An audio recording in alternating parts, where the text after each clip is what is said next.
Hi and welcome back to the channel. So in this video I'm going to have a look at the SRS warning light on the dashboard, the airbag light. That I believe is an MOT failure, and annoyingly it wasn't on when I took the car for an MOT, and when it was there it developed the fault. So I think it might be something to do with the wiring underneath the seat, but before that I'm going to have a look at the handbrake, because the handbrake light is permanently on and it comes up a little bit high, so I think it needs some adjustment. So here we go.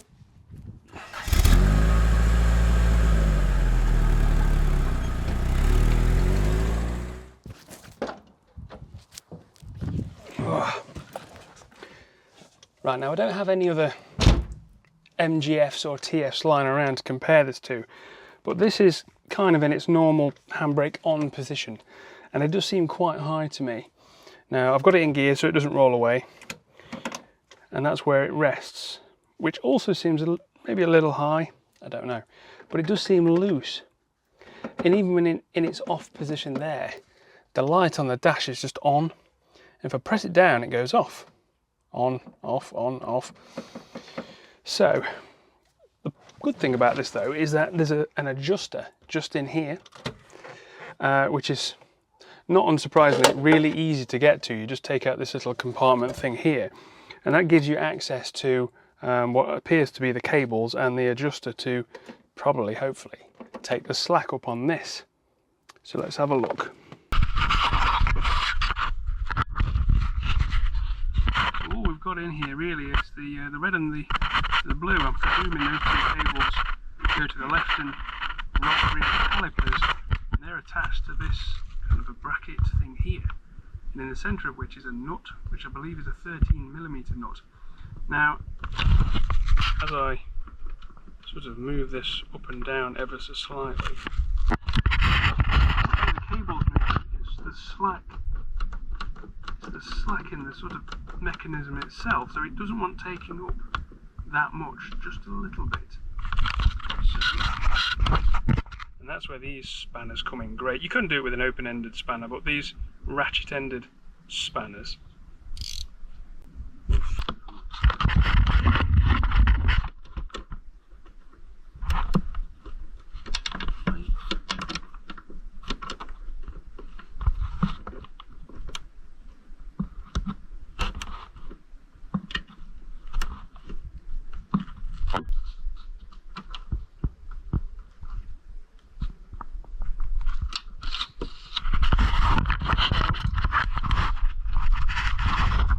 Light is off.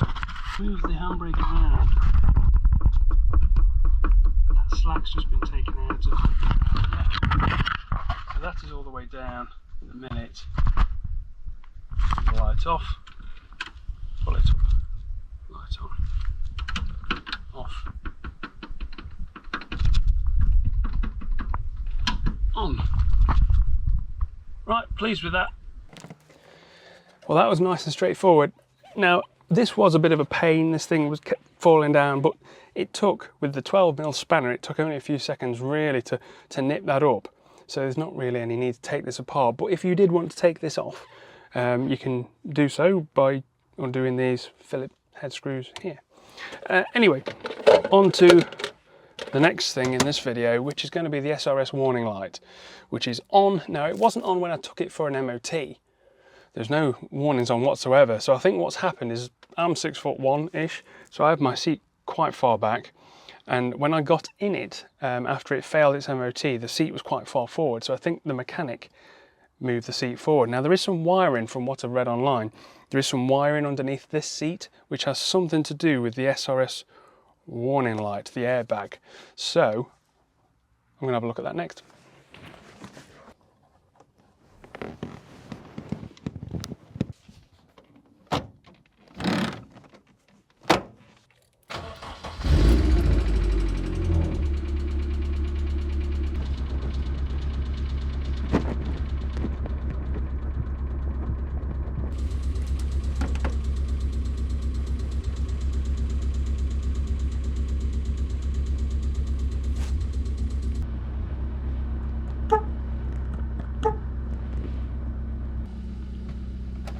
I have no warnings on the dash.